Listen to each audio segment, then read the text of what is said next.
Good, Erica. Very, very good. Up, up. That's it. Mom, just let me, Robin. Oh, come on.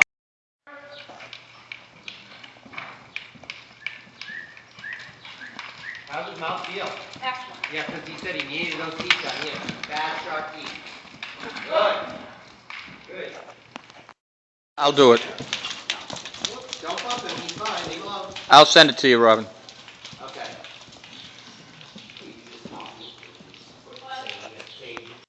It may not feel like he's doing much, but boy, he's doing a lot.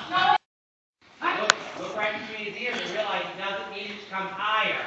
So if he starts to raise it up higher, just squeeze a little with your leg. There. Good. Excellent. Good. Good.